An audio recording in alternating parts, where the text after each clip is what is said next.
Hey there, Walt here from Walt in PA, and it is a beautiful Tuesday afternoon. I just finished up work, just finished up talking to my daughter's teacher, and I've got a slice of free time that I can get out and kind of enjoy myself. It's a little chilly out today, but we're gonna hop on the Ninja, take a ride over to the Daniel Boone Homestead, maybe walk around a little bit, see the sights, have ourselves a little mini Pennsylvania backroad adventure on this Tuesday afternoon. So, the Daniel Boone Homestead. Man, I don't even know where to begin with that place. I have been going there since I was a little kid. I've been there hundreds of times, mostly as an adult. But back when I was little, when my grandfather retired, he became a camper. It's just one of the things that he liked to do. Back in the days when I was young, before he bought himself a camper, we would just load up the vehicle and drive out to a campsite, pitch a tent, and just make a long weekend out of it. One of his favorite areas to go to, or at least to take us kids, was French Creek State Park, which is in Berks County. Now, I had no idea back then that I would eventually wind up living in that area when my family moved out of Philadelphia. But while we were camping at French Creek, he would take us to various places in the area. St. Peter's Village was one place that's pretty close, and then we spent more than one visit, or several visits, checking out the Daniel Boone Homestead, which is kind of like an old-timey homestead from the Daniel Boone times. Now, Daniel Boone lived there while he was very young. He didn't spend a lot of time there, and then, I believe, moved to Ohio. But the homestead, carries his namesake and has a variety of old buildings. I believe the original Boone house is there, not what they call the Boone house now. I don't know that Daniel Boone ever lived there, but there is a small building in which I believe he did live. So, it's a very cool place to visit. There are some trails all around it. It sits on several hundred acres. I believe they also have equestrian trails. So if you like to walk around and see old buildings, the Daniel Boone Homestead is definitely a place you might want to visit if you're ever in Berks County.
So that little stretch of road back there is one of my favorite places to ride in the Boyertown area. It's not a very long road, but it's uphill, it's downhill, it's windy. It's called Fancy Hill Road. And if you are in the Boyertown area, maybe you're going to visit the Daniel Boone Homestead, check out Fancy Hill Road. It's a lot of fun. On the one end, you got the reservoir, and on the other end, you've got, well, farmland, I guess. So we are coming up on the Daniel Boone Homestead now. There's 2 entrances. This one is usually gated off, but you can park beside the road, go inside if you just want to take a walk, go for a hike. There's a big loop around the outside, and that entrance just kind of drops you off into that loop. If you're looking at going in the front door, that'll be down here, just a little bit further. And there we are. So the park is open, I believe it's sunrise to sunset. It is a historical area, so be prepared for whatever that entails. Speed limit is 10 miles an hour around the outside. You'll see a lot of people just out for a stroll, oftentimes walking their dog. Every once in a while, you'll see a horse. That's not very often. And if you're coming here in early spring, I believe they're doing a little bit of construction work to the grounds. But if you're just wandering around and looking at the historical buildings, you shouldn't have to worry about that too much. I believe the construction is back in there.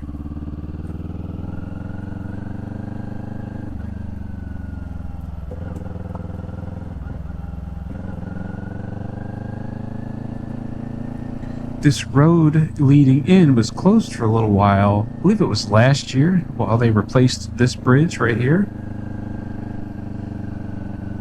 There's a nature trail there, or sensory trail, I believe is what they call it, where you can walk through and, see various things. They have signposts along the way telling you what trees are along the path and whatnot.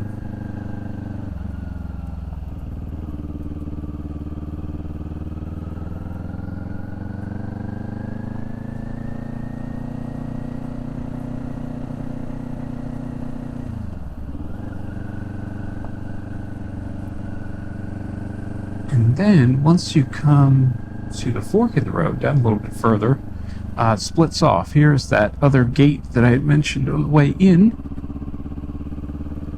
Right here is that split. If you go right, there's a little pavilion back there. There's a porta potty tucked away that comes in quite handy if you're on your motorcycle and you need a place to go. It's usually clean. But now we're getting into like the historical area. You'll start to see old buildings in the distance.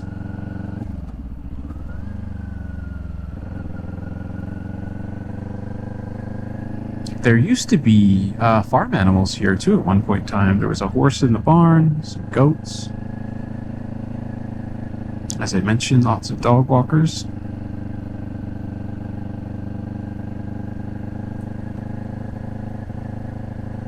And there is the visitor center. You would go inside there, get any documentation you might want, brochures and whatnot, and pay your visitor's fee, I believe. I wonder if they're still doing that. The grounds aren't very big as far as what you can walk around and see, but we'll see what we can get out and see today. This building I'm coming up on is, I believe it's just a storage shed. It's meant to look a little older, but it is not part of the historical area.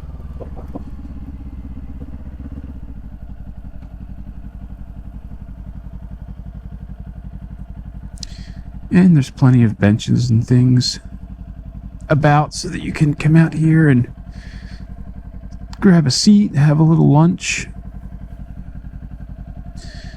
Looking around, I realized that today is probably not a very good day to be visiting and showing off the homestead because there's machinery around. It looks like there are pumps over there doing something, but we will walk over and find out.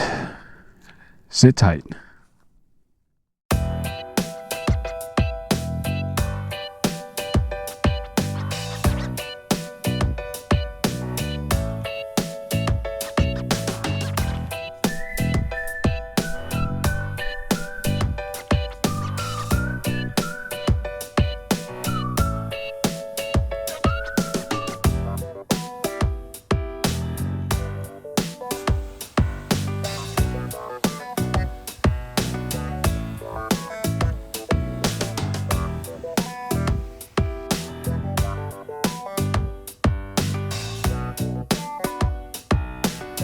Alright, so normally there's a waterfall back behind me.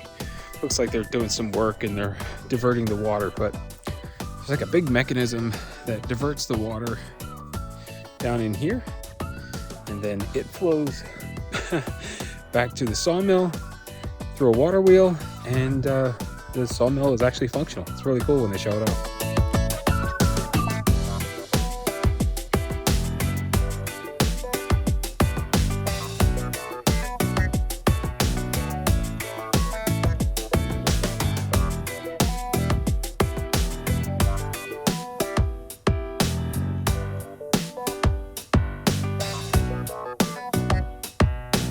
Well, I'm just wandering a little bit around the historical area, and I gotta tell you, this place is really cool.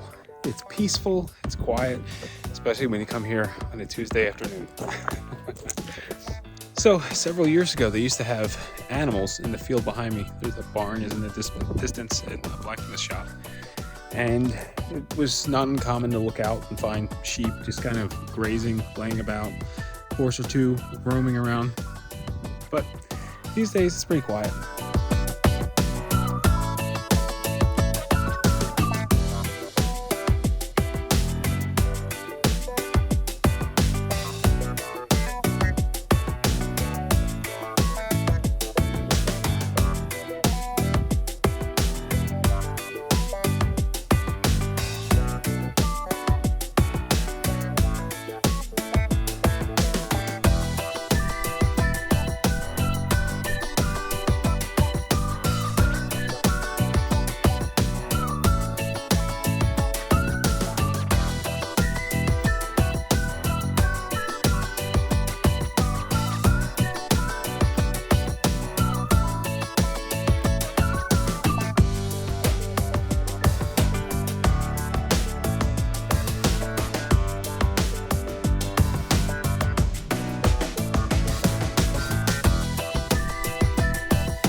Well, folks, I've managed to get back to the Ninja 400 after wandering around for a little bit. It's a beautiful day to be out here looking around, seeing some historical sites. I hope you enjoyed this little tour, and if you're ever in Berks County, Pennsylvania, maybe you're visiting French Creek State Park or Hopewell Furnace, maybe you'll swing by the Daniel Boone Homestead and check it out. It's really worth a visit. So, as always, ride safe, and I will catch you in the next one.